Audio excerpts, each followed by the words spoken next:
Lilac Kitty has all types of Reddit stories that will make you think, cry and laugh. Only real stories.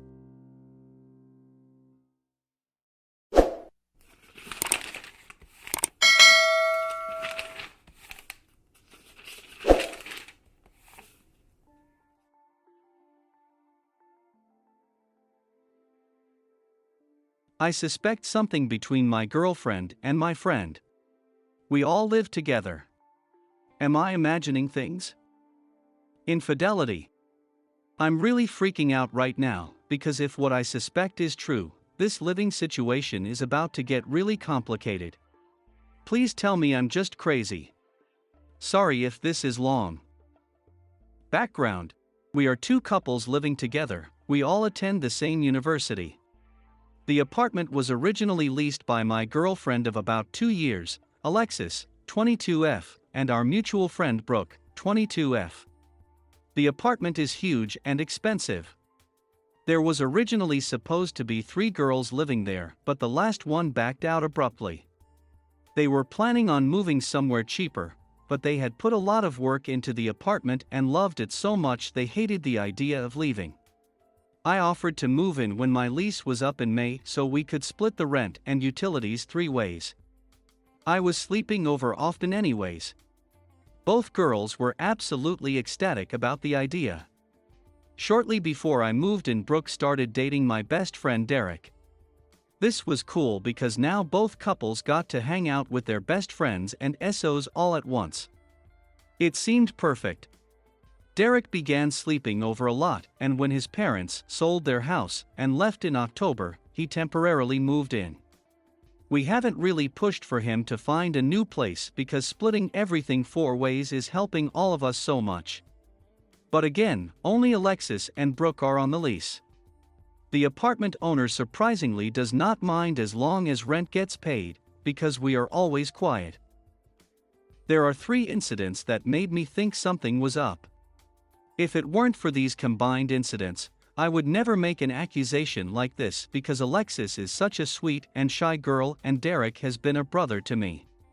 They don't seem flirty, but as I mentioned before, all 4 of us are very close friends, so we spend a lot of time together. Incident 1. MWF Brooke and I have early classes, so we're gone by 8 a.m. Derek and Alexis start in the afternoon, so it's not unusual for them to leave together, though they usually take separate cars. One of these days, I decided to wait for Alexis outside of her class so I could surprise her with lunch. I watched everyone shuffle out of the class, but Alexis wasn't with them. I texted her asking where she was and she replied, "Just got out of class, gonna go home to study." I called her to see if I had just barely missed her or something, and there was no response, which I considered weird because she had just texted me second ago.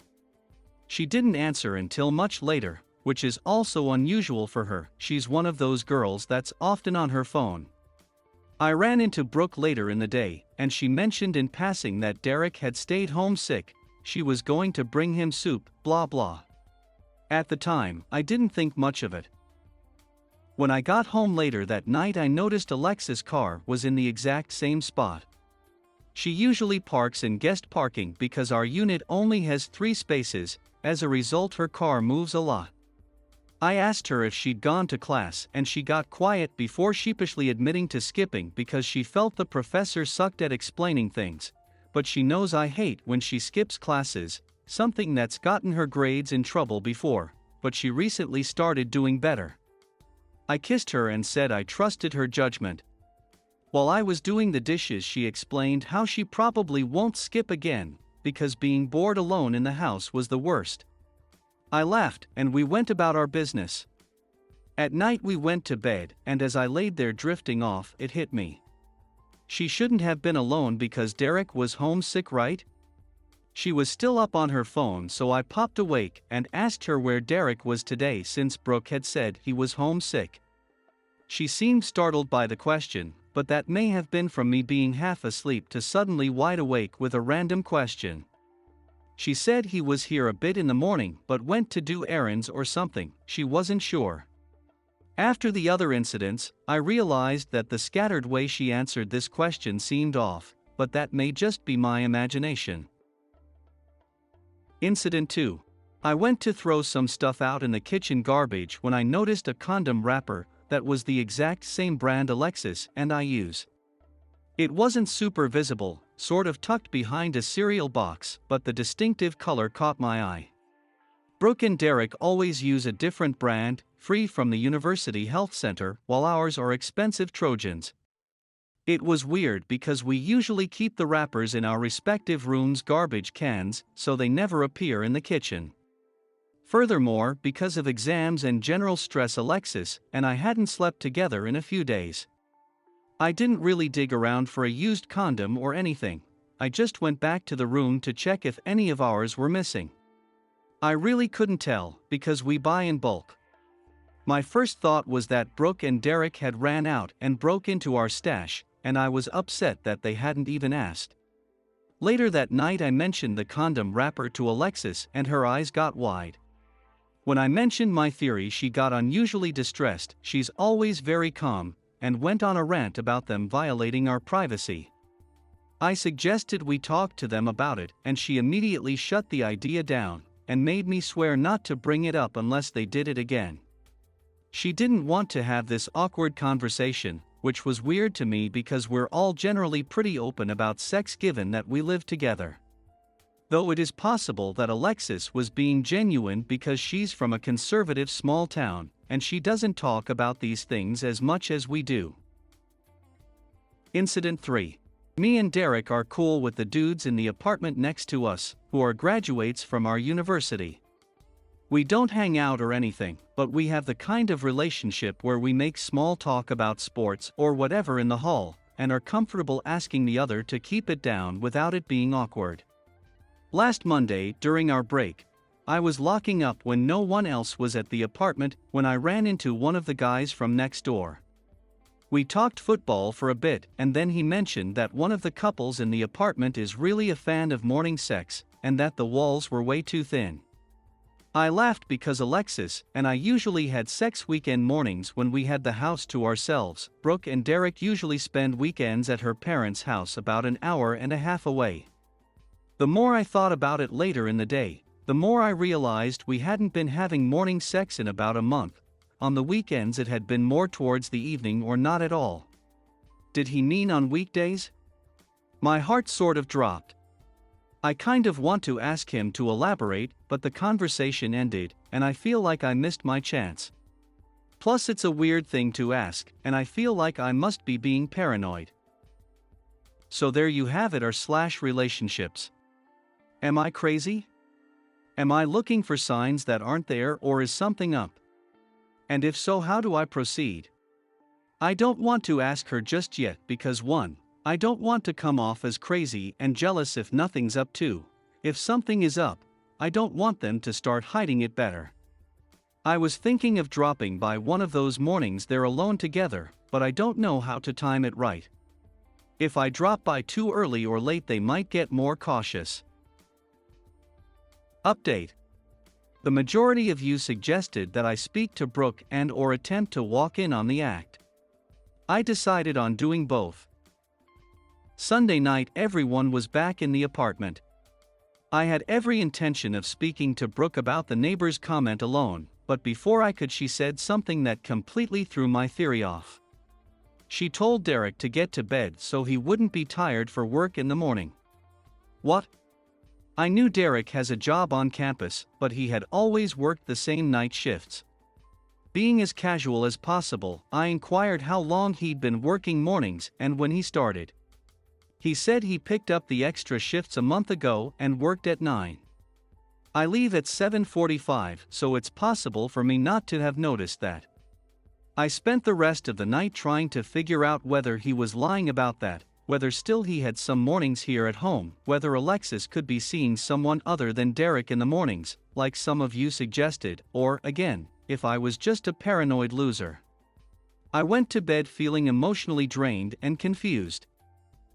The next morning I left for classes as usual and operated on autopilot. I alternated between thinking I'd run home to check on Alexis and thinking I had way too much work to run around based on a theory that I wasn't even sure about anymore. In the end, I walked out of my first class and straight to my car to go home. In a weird way, I sort of wish I hadn't.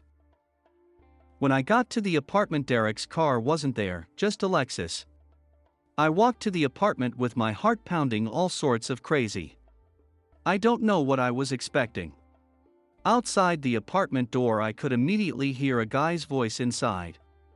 I heard him talking and laughing, and a soft feminine mumble replying and giggling back. I've been on this subreddit long enough to see all the different reactions people have to this situation. I never once contemplated what I'd do. I pressed my ear to the door and see if I could make out what they were saying, but I could only make out a word here and there. There was a lot of giggling. Then, I heard the sound of Alexis being tickled and shrieking. Maybe I should have waited more. In retrospect, I wish I did, but I couldn't take it. As soon as I started fiddling with my keys, it was dead silence in there. She was fucking Mark. I never mentioned Mark in the previous post, but he's one of the guys in the apartment next to us, not the one that tipped me off. He's the only one I never liked. Fucking know-it-all douchebag attitude. Always made inappropriate comments towards both girls. Never thought anything of it. As soon as I opened the door, they both gave me a deer-in-headlights look that removed any naive doubt I may have retained that the situation was innocent. I was planning on yelling at them or demanded answers, but, and this is fucking embarrassing, my eyes began to well with tears. I didn't want them to see that shit. So I said nice. Real fucking nice, and bolted back to my car. I heard Alexis yelling my name in the hallway and picked up the pace. I sort of expected her to be chasing me, but by the time I got to the car there was no one following me. I drove to a park that's near the apartment and sat there in disbelief. My first thought, weirdly enough, was how is my family going to take this? What the hell am I going to tell them? My family fucking loved Alexis. They joked about our wedding and regularly called her part of the family. Then I started thinking about living arrangements. Our finals end in about 2 weeks, there's no way I can handle moving now. I'm applying to an extremely competitive graduate program and I can't let anything get in the way of that. Definitely not this cheating bitch. I'm writing this from a friend's house. I explained the situation, he explained it to his parents, and they welcomed me to stay in their home. I'm going to have to go back home to get some clothes sometime. I'm planning on going during this lab period. I know Alexis can't skip tomorrow. It took her an hour or so to start blowing up my phone, but once she did, it didn't stop. She started off asking me to come home so she could explain. Before I even had the chance to respond, she sent another one begging me to come back, because she was having an anxiety attack, something I always help her through. Maybe I'm heartless, but all I could think was good, you earned it. There was a pause and then she sent, I don't know why you get so jealous, we were just hanging out. I waited. She sent, look, I know it looks super sketchy, believe me if I were you I'd think the same thing, but we didn't do anything. He needed advice on his girl problems. You have to believe me. No, I don't. Normally I would have gotten a weird sense of satisfaction watching a cheater scramble to cover their ass, but my stupid brain just kept replaying all these great times we had together and wondering if she was cheating then too. I want to know when this started, but at the same time I'm worried it's been going on for longer than the month I've suspected something. I received a text later that night from a number I didn't recognize. It was the nice dude from next door. He said, paraphrasing because it was a long text, that he got my number from Derek. He was extremely sorry for what I was going through, and that he would have told me sooner, but he wasn't completely sure. He said he knew his friend was seeing a girl with a boyfriend, but didn't put it together until he learned the girl's name. As many of you suspected, the comment was him trying to tip me off. So yeah, I guess he's bro of the year. I don't think Derek and Brooke know yet. I haven't texted them. I haven't found the words. I know it's going to turn our living arrangement and friendships upside down. I guess I should message them before Alexis paints a different picture. I wonder what the cool neighbor said when he asked for my number. I don't think he told them, but would have said something. Right? Unless they took her side. Then I've lost my girlfriend and friends. Any advice on coping with something like this, especially from those who have been there before, please let me know. I don't have many friends to reach out to besides the guy I'm staying with. Alexis, Brooke and Derek were basically my family.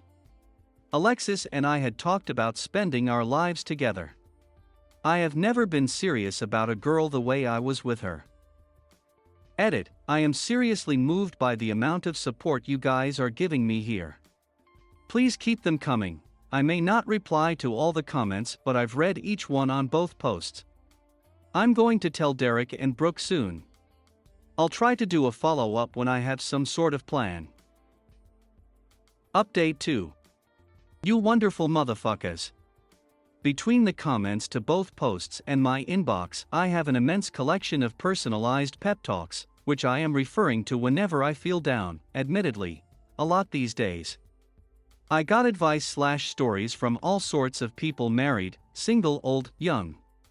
Wow. I never thought the internet would bring me this level of support.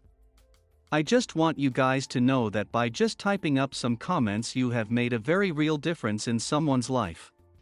Gotta say it feels a little strange receiving 6 Reddit gold and making it to r/bestoff just for sharing the worst day of my life, haha. I got a lot of messages urging me to join Red Pill. This experience has soured my view of Alexis. Not women in general. I got some messages saying I write too well, and this is obviously made up. I have 2 words for you, I wish. A clarification on the last update, I wasn't clear about what I see when I walked in. They weren't literally fucking, they were just sitting on the couch with a deer in headlights look that was incredibly incriminating, and they both went quiet. It was just obviously not a hey, guess who dropped by situation. Anyways, on to the update.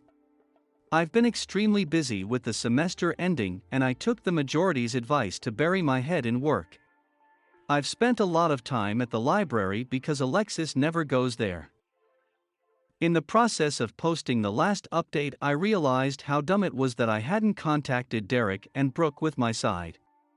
I screenshot the text from the cool neighbor, Will. Side note, all names have been changed except Mark because fuck you, Mark. Within the minute, Derek was blowing up my phone with calls and texts that made it very apparent he didn't know anything. At the same time, Alexis was sending texts begging me to meet up with her. I was feeling miserable and sent back a single text to Derek saying I wasn't feeling up to talking, then put my phone away for the night. In the morning I got a text saying to meet him at my favorite restaurant for dinner and drinks on him, assuring me that no one would be there, not even Brooke. I haven't had any appetite since everything went down, but the offer meant a lot and I really did want to see him, so I decided to go after classes. I got to the restaurant first and I had my heart in my throat worrying that Alexis would somehow be there, but she wasn't. Derek came up to me and gave me a big hug and opened with, "Dude, what the fuck?" So here's where shit gets a bit crazy and dramatic. A lot of you suggested that Brooke might side with Alexis or had been covering up for her the whole time. I wasn't so sure, because while she is closer to Alexis, her and I have been friends for a bit longer. According to Derek, as soon as he told Brooke, she was absolutely furious. In his words, I sort of wanted to bitch Alexis out, but Brooke took care of that, and then some. Remember how I said Alexis came from a conservative small town? Her parents had no idea that we were living together, and she constantly stressed that they couldn't know or they'd cut her off financially. They liked me enough to be polite, but they were constantly worried a relationship would distract her from school and didn't want her getting pregnant or whatever. Derek said that Brooke demanded Alexis pack her things and find a new place or she'd call up her parents and tell them everything. Derek told me that later that night Alexis was sitting in the living room hugging a sweater I'd left behind and wailing at the top of her lungs that her life was over when Brooke yelled from her bedroom, "Well, maybe you shouldn't have fucked Mark then."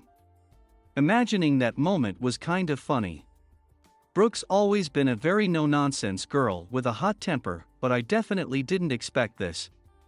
It was extremely touching that she took the cheating that seriously. During that dinner, all my fears that I'd lost my friends were completely washed away, and I was able to choke down a few pieces of sushi. When we left dinner, Derek promised to let me know when Alexis was gone so I could move back in. I declined his offer because even if she does move out, everything in that apartment reminds me of her, including Derek and Brooke too. Alexis and Mark probably fucked in my room, so I really don't want to sleep in it. 3. In the current emotional state I'm in, I don't want to be third-wheeling a happy couple, even though I'm sure they'd be considerate. He understood my points but said to let him know if I changed my mind, because Brooke and Alexis' friendship seems to be pretty over. This week has been pretty uneventful, but I keep having to dodge Alexis. Luckily, I'm in an undergraduate program that only has 60 students, so we have a lot of our classes together. I asked 2 friends to keep an eye out for her after giving them a spark notes of the story, and started showing up to class at the last minute. As far as I know, she only waited outside of one of my classes. I got a text saying "bitch has been spotted in front of classroom. Waterworks in progress. Proceed with caution." I ended up skipping the class, because I didn't know if she was going to leave, and I really didn't want to risk it. Later that night she sent me a really long Facebook message explaining everything from the beginning, and it sort of made me sick to read. I contemplating not reading it, but once I opened it I just had to. She said that he'd been flirty with her in the halls. As I mentioned before, he would say inappropriate shit to both girls, and she tried to be friendly back, but it must have come off as flirting because he kissed her mid-sentence one day. She said she felt guilty, that she led him on, and that guilt prevented her from shooting him down in future advances because she felt like it was her fault it happened and she has trouble saying no. She said they'd only slept together 3 times and she hated it. He had pushed her into it, not rape, but it guy never said yes either, and she was going to end it during the conversation I walked in on. She said she understood if I needed some time and some space, but that she'd do absolutely anything to make it right, and would spend the rest of her life making it up to me by treating me like a king. I'd never have to cook, clean or do my laundry again. Give me full access to her phone and passwords. She even suggested we install Life 360, an app that allows you to track someone's location through their phone, so I would know where she is at all times. Cut off all contact with Mark and all her male friends, just for good measure I guess. Make up sex whenever I wanted. Yeah, that sounds like a healthy relationship, right? I didn't answer. I kind of wanted to keep her on Facebook and watch the shit show unfold. She was posting dramatic statuses and song lyrics about mistakes, forgiveness and some from our song, but I know how I am. I don't want to compulsively check her page or go through old photos.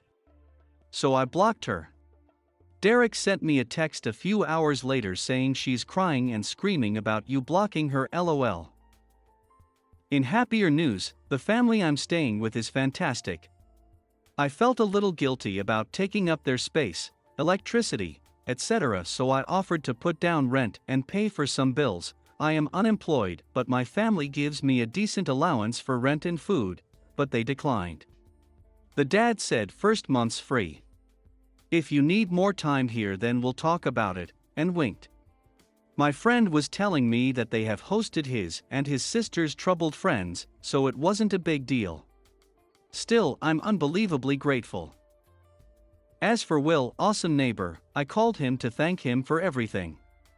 I wasn't up to inviting him for dinner just yet, but I will. He apologized profusely. He says he can't stand Mark, not just for what he did with Alexis, but various other things that I won't go into. He told me that Mark has been unusually quiet the past few days and told another one of the guys that he had gotten dumped. Whatever. I don't want to think about it. So that's really all I have for you guys. I'm still going to be friends with Derek and Brooke, but I'm going to limit my contact with them because they remind me of Alexis so much. I sent Brooke a message thanking her for kicking Alexis out, and she said she'd do it regardless of whether or not I move back in. She's going to give me a heads up on when Alexis is gone so I can get the rest of my things. In the meantime, I'm spending a lot of time studying, applying to grad schools, and hanging out with the guy I'm living with. Earlier this week I posted onto my university's Facebook group searching for roommates for next semester, and I already have a few replies. I'm going to wait until after finals to tell my parents about the situation because my mom asks a million questions about everything, and I'm not in the mood to answer them. Again, thank you for all the messages. I did not expect this level of attention, and while it has made me a bit paranoid someone will recognize the story from the details. Fuck it, I needed the support. I fucking love you guys.